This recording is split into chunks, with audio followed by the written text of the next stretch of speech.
Morrison and point out that the air traffic control system has worked very well over the years and the decades.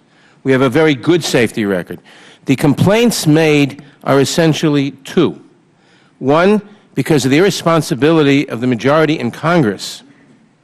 They have been subjected, as all other government agencies have been, to sequestration and to uncertainty and government shutdowns. And that is an accurate criticism. And the answer is provided by Mr. DeFazio's amendment that would insulate them from that. Hopefully Congress won't be as irresponsible in the future, but we can't depend on that. But Mr. DeFazio's amendment would take care of that. And the second criticism has been, look at the delays in how in implementation of the next-gen system. Obviously, a private corporation would do it more efficiently. Well, look at the automatic train controls that our private railroads are delayed. They just asked Congress, they just, in effect, forced us to grant them another 5-year delay in implementing automatic train controls. And I'm not going to say anything positive or negative about how they've done it. Maybe that was inevitable. Maybe the goal was too rapid. I don't know. But those are private corporations. You can't automatically assume that a private corporation, nonprofit or profit, will get things done more efficiently than government. I would not assume that at all. So this is not an answer to that.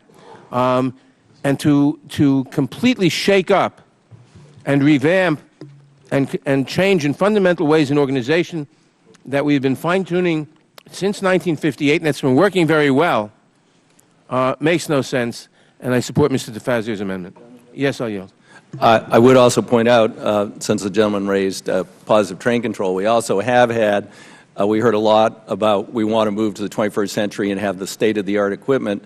The airlines themselves just recently said, we don't want to adopt ADS-B. We want to delay until sometime in the 2020s, for the ADS-B system. So they themselves were already lobbying against a mandate to become more advanced, yet they want to have more control over what gets advanced and doesn't get advanced in the aviation system for the 21st century.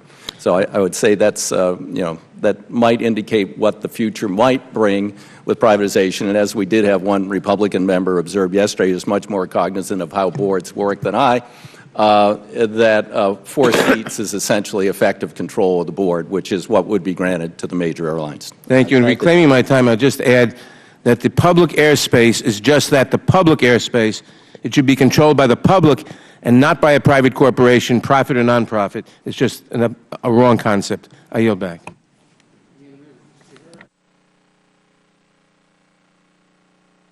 Airspace still is controlled by the public. It's a service provided to the public by this corporation.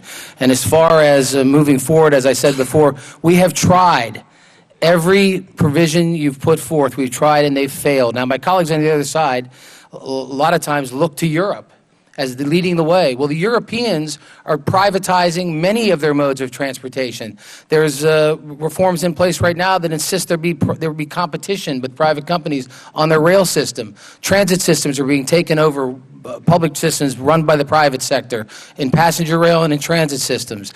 And what have they done in their air system? They've done exactly what we're talking about. Now, if you want to talk about advancing, you want to talk about developing systems, you have to look at the Canadians.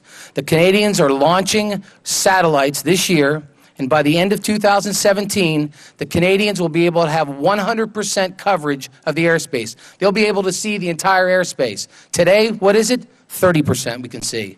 The Canadians will dominate air transport around the world. Countries are already signing up for it. One of the things they need to even prove and drive down the cost of their system is more planes.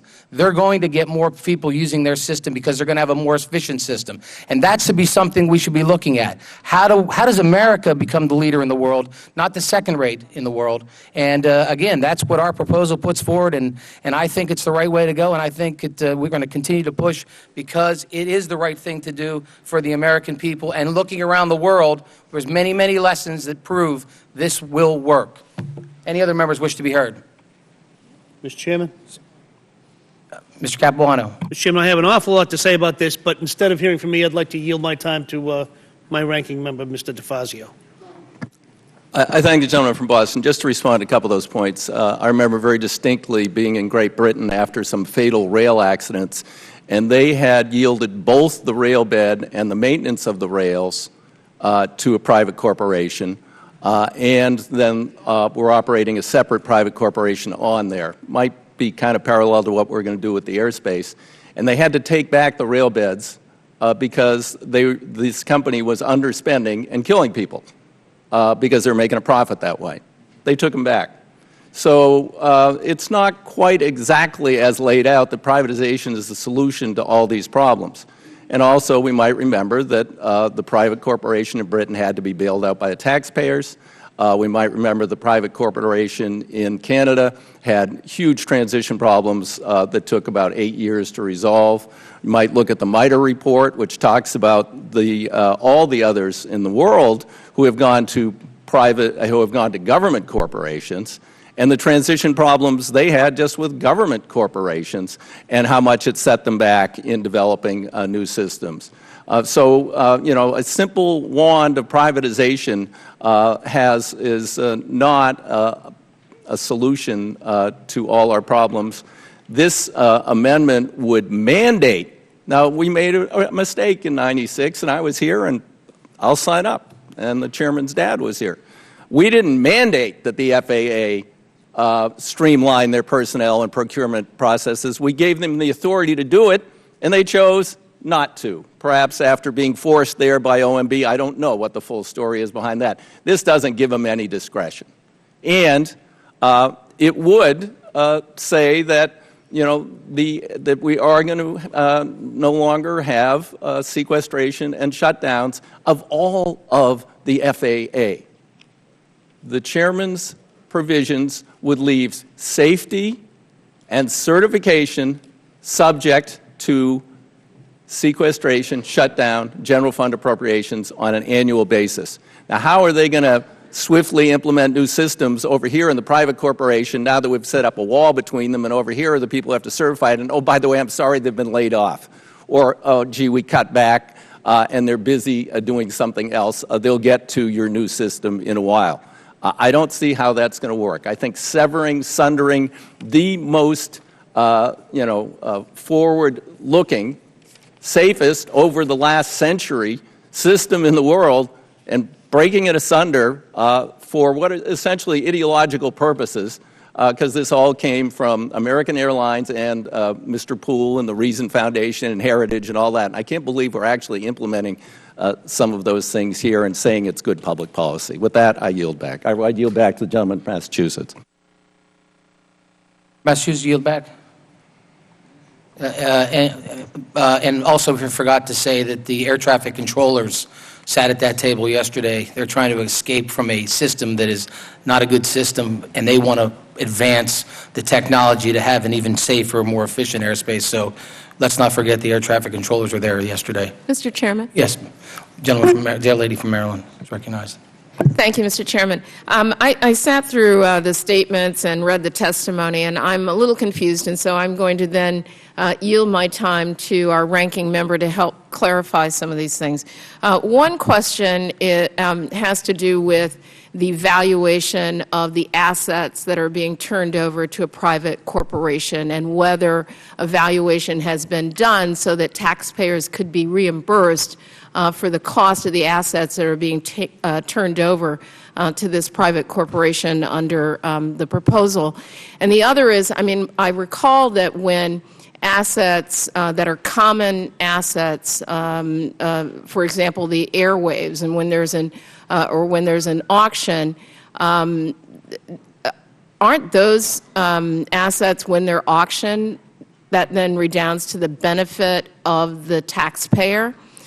So that's one concern. The other just has to do with safety. As I read the testimony, and correct me if I'm wrong, that the United States has really the safest, largest air traffic control system in the world, and so it feels weird as a traveling passenger to want to, to jeopardize that. And then, lastly, for the ranking member, I'm also just curious as to I mean, the chairman has said several times that the airspace is actually still a public asset, but if you can't control any of the things that are going around the airspace or that have to do with managing the airspace, doesn't that effectively render it outside of the control of the federal government? And I will yield the balance of my time to the ranking member. Thank Gentlelady for the questions. In terms of the assets, no, we have asked, and it would take quite some time to suitably evaluate the assets. We have invested $50 billion of taxpayer, that is passenger money, taxes paid by passengers into the system in the last 20 years. Obviously, some of that's been, depreciated, but, we would talk many billions or tens of billions of dollars. The Canadian system, they allowed NAV Canada to evaluate it themselves. They paid, I believe, $1.4 billion for it. It later came out that they had deliberately undervalued the system and underpaid the Canadian government. In the case of Great Britain, the fee was assessed by the government. In our case, it would be zero. Secondly, I am too puzzled by the idea that it would still be the public's controlling the airspace. No, it wouldn't. No elected representative, no one in this body could countermand an approach that's put through by the new privatized system that flies, let's say, geez, it's pretty inefficient to come down the Potomac River to get to National Airport. We're just going to all come in over Arlington. Whoa, the people in Arlington don't like that. They go to their elected representative. The elected representative says, sorry, we don't control the public airspace anymore. It's controlled by a private corporation. Or if anyone else comes in and complains, business aviation raised issues yesterday about potentially being discriminated against. They come in and they complain to people who are sympathetic to their concerns. The elected representative would have to say, go talk to the private corporation. They control the airspace of the United States of America. That is a fact. And then finally, let's see, assets, tax, what, did I leave something out? Did I get all your, okay. I think that concludes the discussion. Yield back to the gentlelady.